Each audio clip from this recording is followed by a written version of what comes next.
За өнгөрсөн 7 хоногт бид бүхэн юуны тухай үзлээ санаж байна уу? Санаж байна уу?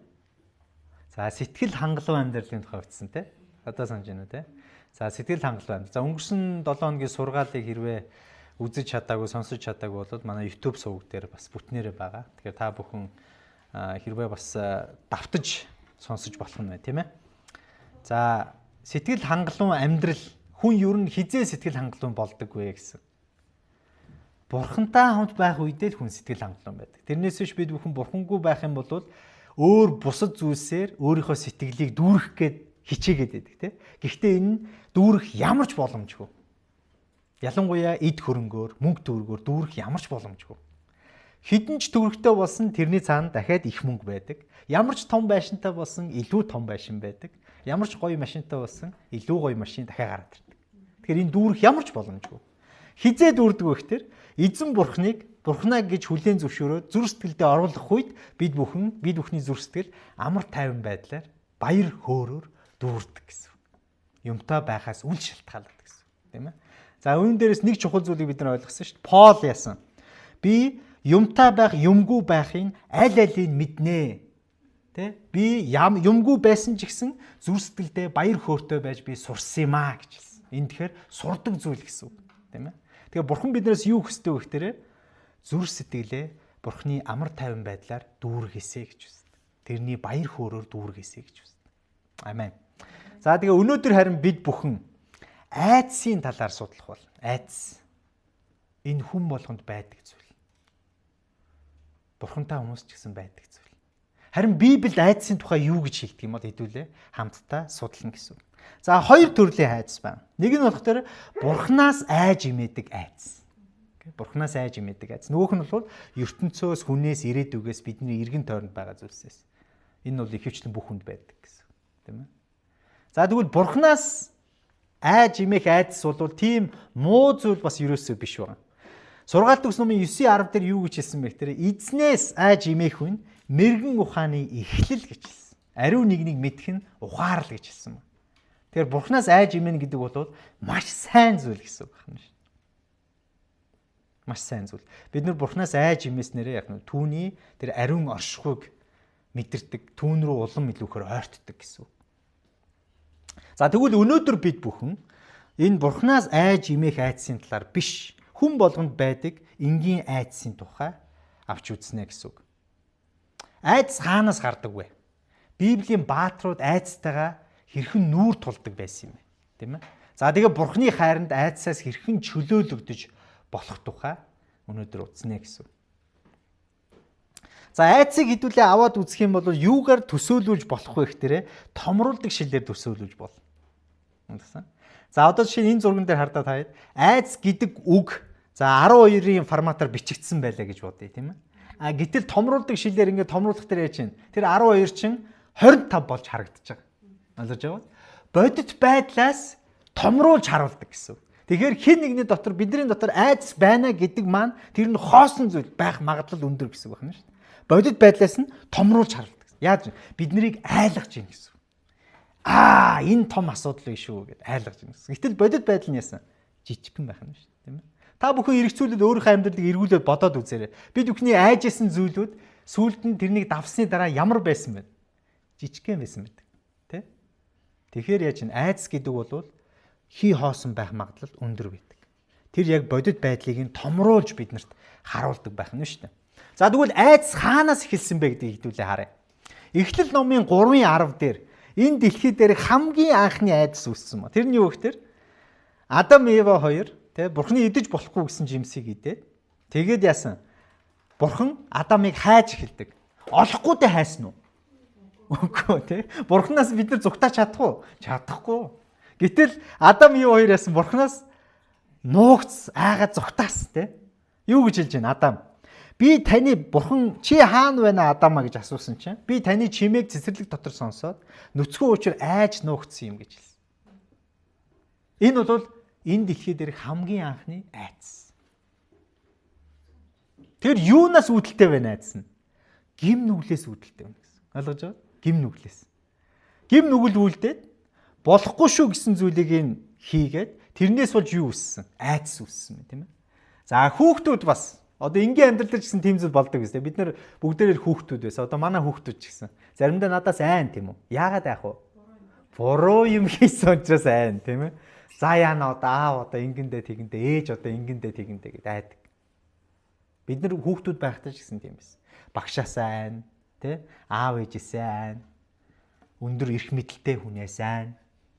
Ихэнхдээ буруу юм хийцэн бол буруу юм хийгээг бол айх шаардлага байхгүй. Тэр нь бол бүр хов хоосон байна гэсэн, тийм ээ. 1-р хаад номын 18 дугаар бүлэг дээр их сонирхолтой түүх гарч байгаа. За түрүү манай охин тэнд хэлжсэн те Илия гэд хэлжсэн. За Илия бол бурхны бас нэг шилдэг иш үзүүлэгч байгаа. За 1-р хаад номын 18 дугаар бүлгийг хэдүүлээ. Арцгаая. За манай хэд нөгөө Библийнхаа нэрнүүдийг цээжилж байгаа биз дээ. Цээжилж байна уу? Сайн байна. Цээжилж байна ч те. Тэ манай охин цээжлээ дуусах. Одоо зөв тавьчихсан л уншин те. За 1-р хаад номын 18 дугаар бүлэг дээр Илия ганцаархнаа иш үзүүлэгч үлдсэн Израильд. Ганцаархнаа үлдсэн. За ингээд 18-ийн 20 дээрээс ингэж хэлж байна. Ахаб Израилийн бүх хөвгүүдэд уг мэдээг илгээж Кармел ууланд иш үзүүлэгчдийн бүгдийг нь цуглууллаа гэж хэлсэн. Илия бүх ард түмэнд ойртон зогсоод та бүхэн хэдий болтол хоёр замын хооронд тээнгэлзэх юм бэ? Хэрв эзэн л бурхан юм бол түүнийг даг. Харин Баал муу юм бол түүнийг даг. Харин ард түмэнд түүнд нэг ч үг хариулсангүй гэж хэлсэн. За юу гарч ийн? Одоо бүх хүмүүсийг цуглуулад Илия юу гэж хэлж байна? Та нар яагаад ингэж хоёр тал руу ингэж үсчээд байгаа юм бэ? Хэрвээ эзэн бурхан юм бол эзэн бурханыг даг. Хэрвээ Баал ч үнэхээр бурхан юм бол Баалыгаа даг. Битгий ингээд нааша чаашаа хөлбрөөдэй гэж хэлсэн. Ойлгож байгаа? За ганцаархан байгаа Илия тийм ээ. Тэгээд Илия ард түмэнд хандан эзний иш үзүүлэгчдэр ганцхан би үлджээ. За одоо яаж вэ? Эзний иш үзүүлэгч би ганцаараа үлдсэн байна. Харин Баалын иш үзүүлэгчид 450 хүн байна гэж хэлсэн. За тэр уулын ингэрт яасан 450 Баалын иш үзүүлэгч. Нөх хуурамч шүтэн те бурхны иш үзүүлэгч байна. А жинхэнэ бурхны бүтээгч эзний иш үзүүлэгч нь хэн байсан? Илия ганцаараа тий. За тэгээ эндээс бид бүхэн Илиягийн зүрх зоригийг, итгэлийг бид бүхэн олж харна.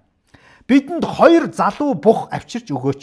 Баалын иш үзүүлэгчдийн 1 залуу бухыг сонгон аваад хэсэгчлэн эвдэж зэрэглэсэн модон дээр байрлуулаг. Харин доор нь гал бүү асаа. Би нөгөө бухыг нь бэлтгэж зэрэглэсэн модон дээр тавина. Би түүнийг доор гал асаахгүй. Ийм үйлдэлсний дараа та нар өөрсдийн бурхны нэрийг дууд. Би ч эзний нэрийг дуудъя. Галаар хариу өгөх бурхан нь бурхан мөн гэлээ гэж хэлсэн. За одоо юу гэж байна? 450 иш үзүүлэгч энэ зогссон. Илия ганцаараа. Амар ихтгэлтэй байгаа. За 2 залуу бухыг авдэр. Нядлаад тэгээд яасан? Юун дээр тавиад, тэ? Тахлын ширээн дээр тавиад. За ингээд гал асааж болохгүй. Яасан? Хэнийх нь тахлын ширээ гал асна, тэр нь жинхэнэ бурхан мөн гэж хэлсэн. Агуу гайхалтай итгэл байгаа зү. Гал асаахгүй бурхан асаах хэрэгтэй гэсэн. За ингээд Илия цааш нь хэлж байна.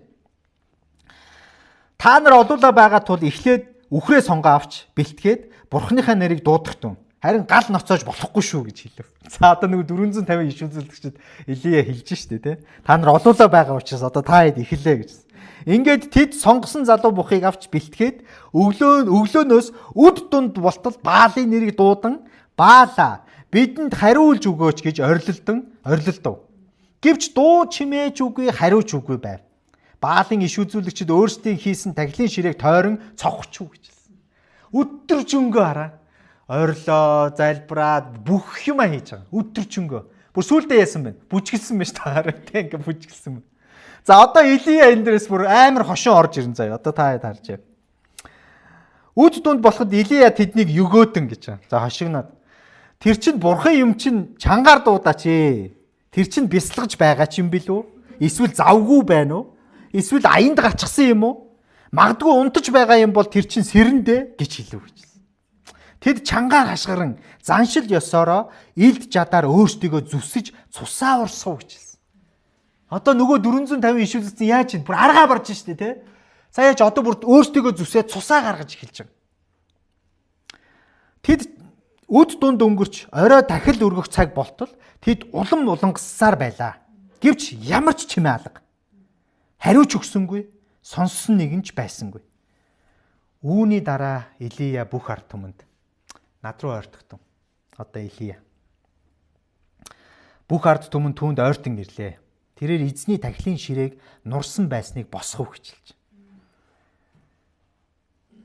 Чиний нэр Израиль байх болно хэмээн эзний үг ирж байсан тэрхүү Яаковын хөвгүүдийн овгийн тоогоор Илия 12 чулуу авчээ гэж.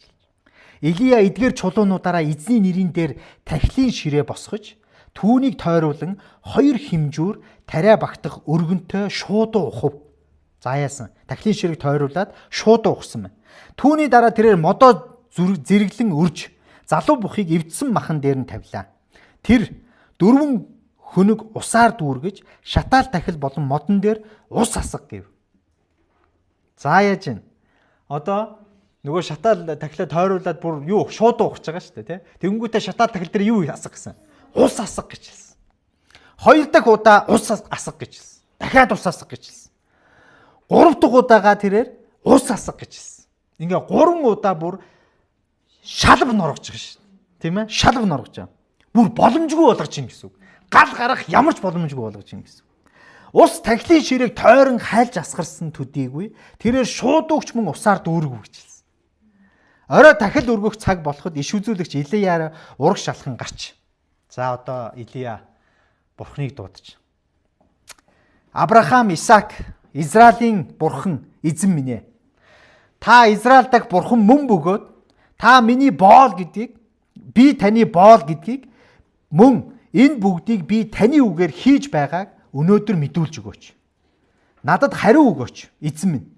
Эзэн минь та Бурхан гэдгээ энэ ард түмэнд мэдүүлж, тэдний зүрх сэтгэлийг эргүүлэн авчрахын тулд надад хариу өгөөч гэж залбирав. Тэгтэл эзний гал буун ирж, шатаал тахил, түлээ мод, чулуу болон шороог шатаан залгиж, шуудуун дах усыг долоож орхив гэж хэлсэн. Нөгөө 3 удаа ус асгаад шалав норцсон байсан шатаал тахилыг Бурхан яасан бэ? Юутай ийтэн, чулуутай нь юутай ийтэн бүгдийг шатаасан байна. Гайхалтай биш үү? Энийний зорилго нь юу байсан?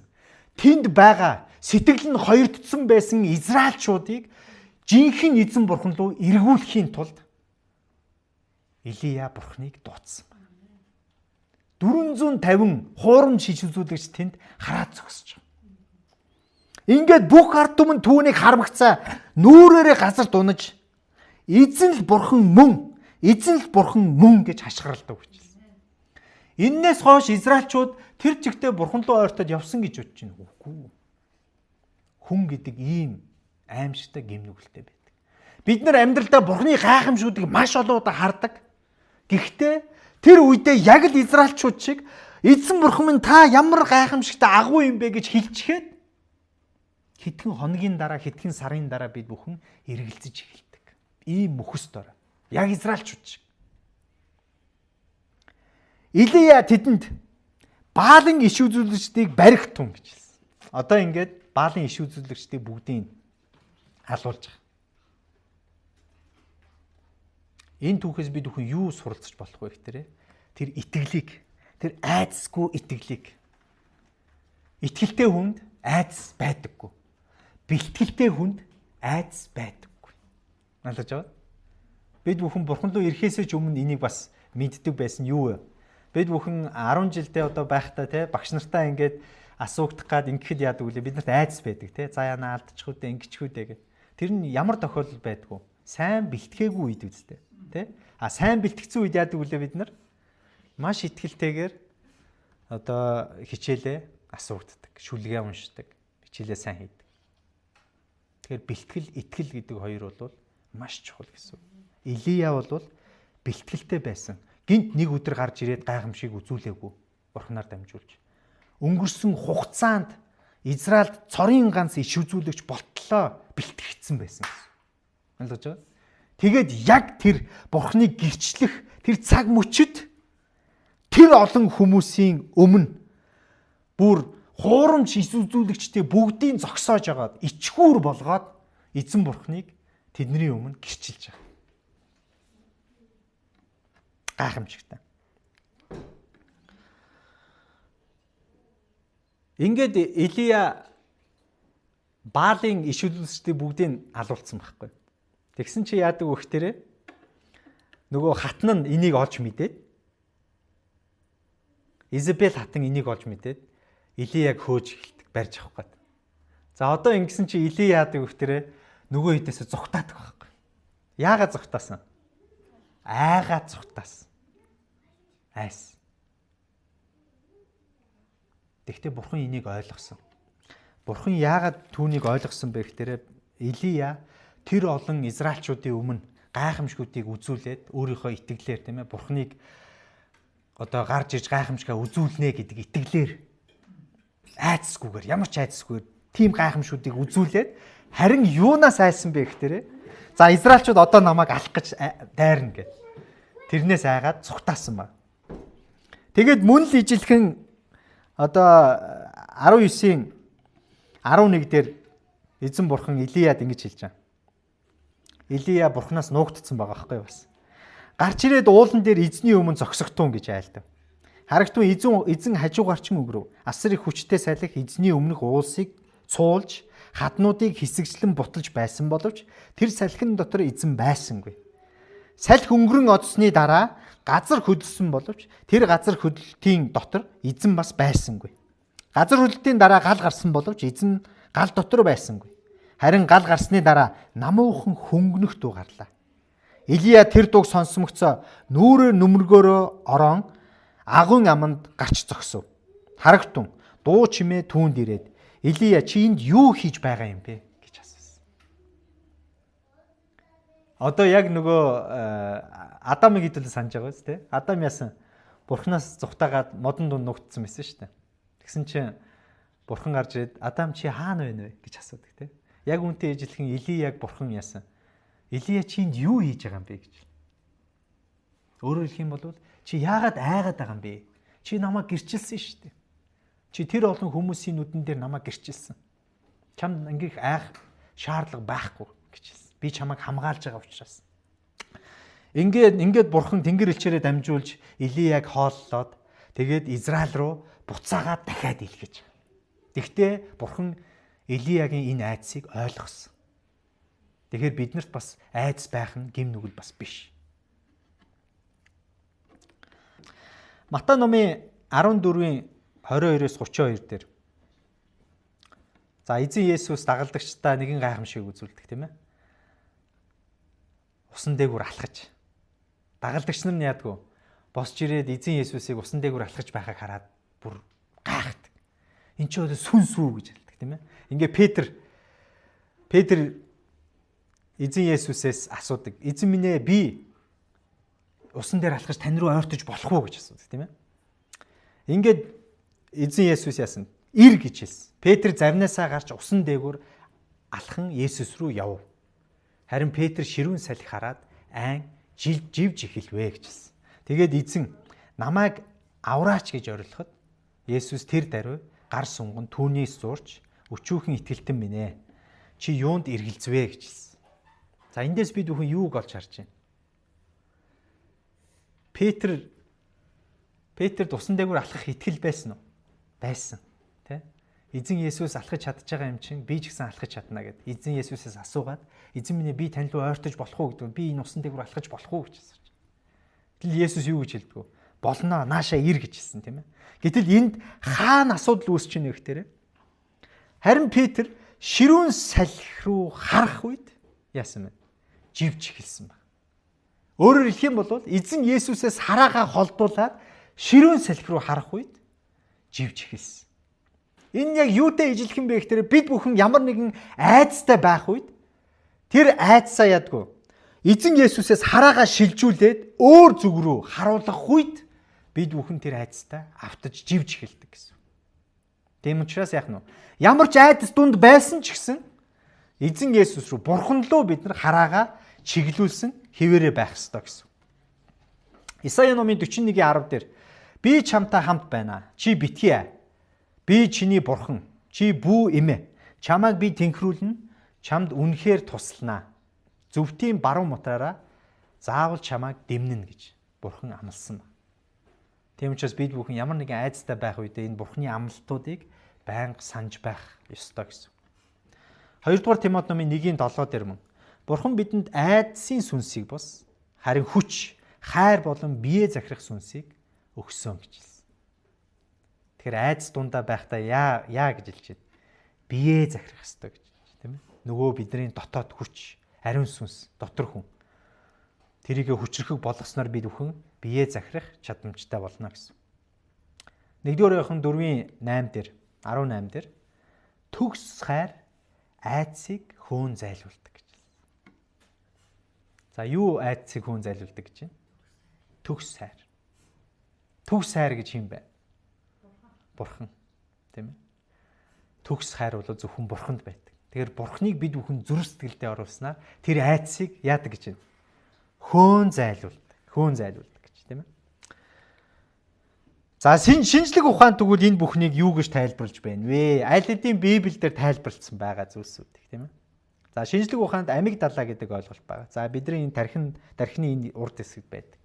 Бид бүхэн айдас давтах үед тэр амигдала сэрдэг тийм ээ. Тэр бол зөв зүйл буюу биднийг ямар нэгэн муу мухай зүйлсээс аюулаас хамгаалж байдаг гэсэн.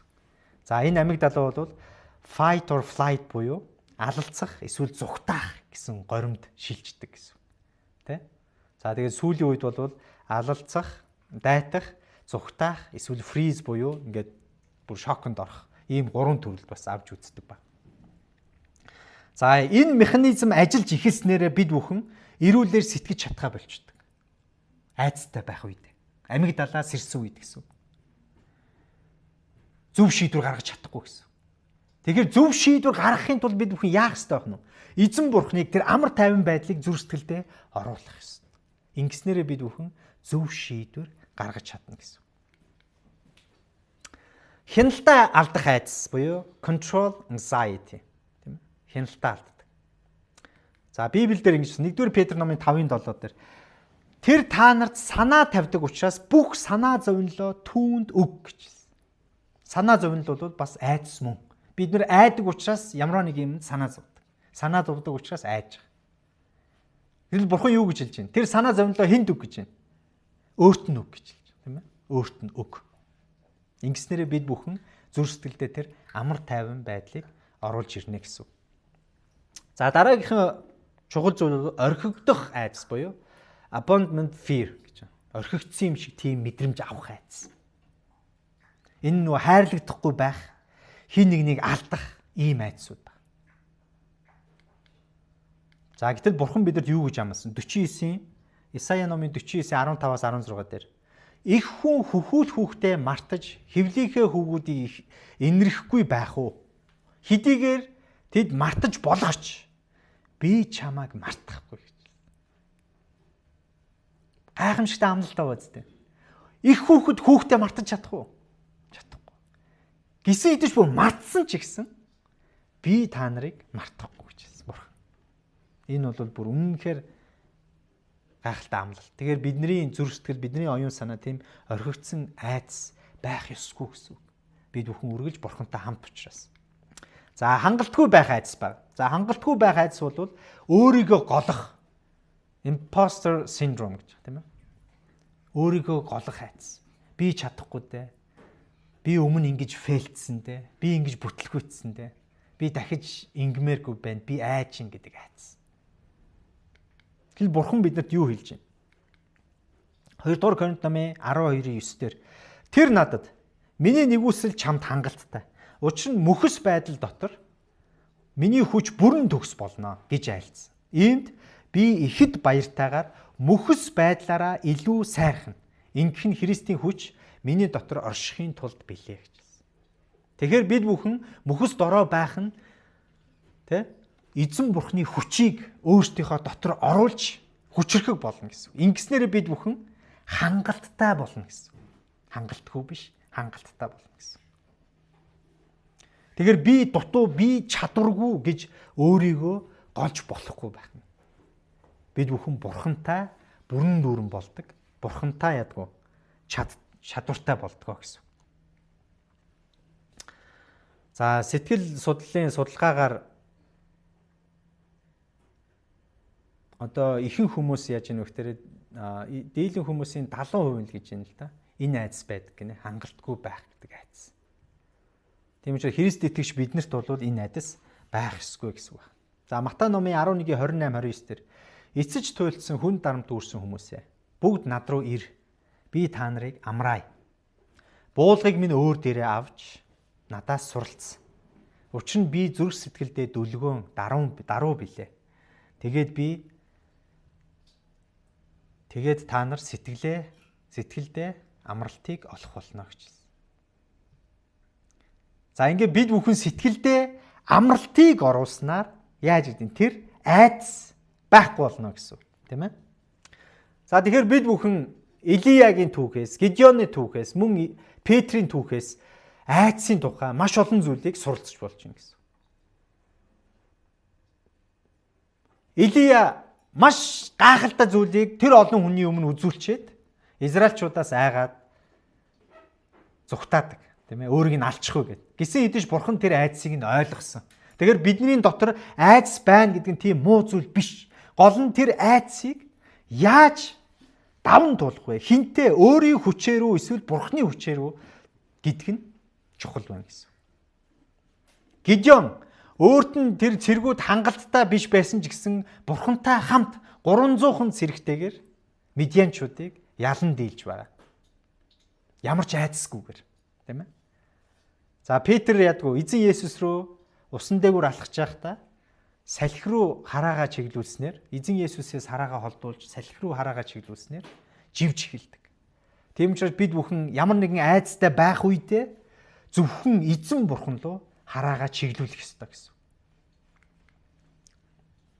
За айдсыг даван туулах, ялах Библийн 5 зарчим байна. За нэгдүгürt нь бид бүхэн айдсаа нэрлэх ёстой. Бид бүхэн энэ санаа зовоогоод байгаа энэ асуудал яг юунаас болоод байна? Юунаас үүсээд байна вэ гэдгээ бид бүхэн бичиж нэрлэх ёстой гэсэн.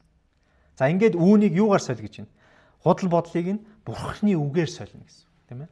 За ингээд итгэлээр ямар нэгэн алхам хийх ёстой. Айдастай байсан ч гэсэн бид бүхэн яаж хөдлөх ёстой гэсэн, үйлдэл хийх ёстой гэсэн. Ингээд бурхны оршихуйг мэдрээд ингээд тэр айдсыг бид бүхэн даван туулна гэсэн. Зүгээр айгаа санаа зовоод яваад иж болохгүй байх нь шүү дээ, тийм. Бурхантай хамт алхам хийх ёстой гэсэн. Йошуа номын 1:9 дээр бурхан бидэнд ингэж амласан ба. Тууштай бөгөөд зоригтой бай. Хаа явсан газар чинь чиний бурхан эзэн чамтай хамт байх учраас бүү чичирч айхтуг гэж хэлсэн. Тэгээ та бүхний дотор ямар айдас байна? Ирээдүгээс айж байгаа айдас байна. За зарим хүмүүсийн дотор мөнгө санхүүгийн айдас байдаг. Би энийгээ төлж чадах болов уу? Энийгээ эх сарынхаа байрныхаа төлбөрийг, машиныхаа төлбөрийг үр зээлээ төлж чадах болов уу гэсэн айдсууд байдаг, тийм ээ. Эсвэл энэ төслөө эхлүүлж чадах болов уу гэсэн айдас байдаг. Энэ бизнесээ эхлүүлж чадах болов уу гэсэн айдас байдаг. Эзэн бурхантай хамт байгаа нь эсвэл бид бүхэн энэ айдас байх ёсгүй. Тэр айдсыг бид бүхэн бурханд өгөөд бурхантай хамт энэ айдсын ард гарах ёстой гэсэн. Хэрвээ ямар нэгэн зүйл эхлүүлэхэд айдас байгаа бол бурхантай ярилцсан. Бурхан тэрийгэ эхлүүлэх хүчийг өгөх бол.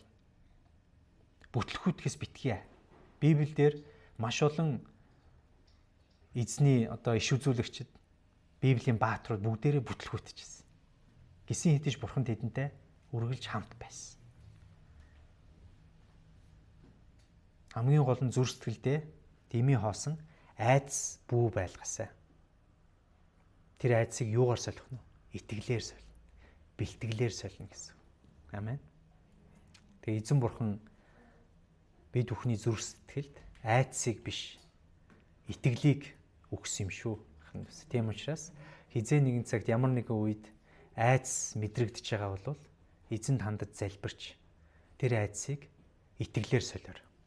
Амен. Тэгэлээ хамтдаа залбирцгаая. Гайхалтай эзэн минь та бидэнд айдсын зүрх сэтгэлийг биш, итгэлийн зүрх сэтгэлийг өгсөн билээ эзэн. Эзэн бид бүхэн маш олон санаа зовсон асуудлууд байдаг. тэдгээр санаа зовсон асуудлуудаа бүгдийг танд өргөж зүрх сэтгэлдээ ямар нэгэн айцсгүй байхыг хүсэж байна эзэн. Ингэснээрээ бид бүхэн эрүүлэр сэтгэх боломжтой болдог. Бүх шийдвэрүүдээ тантай хамт гаргахыг хүсэж байна эзэн. Тийм учраас бидний дотор байгаа тэр айцыг та ариун сүнсээрээ үгүй хийж оронд нь та өөрийнхөө амьд үгсийг шигтгэж өгөөч гэдгийг сууж. Эзэн бид бүхэн ирээдүгөө айцсаар биш итгэлээр удирдуулахыг хүсэж байна. Бидэнтэй хамт байгаа ч юм ээ. Эзэн Есүсийн нэрээр залбирлаа. Амен.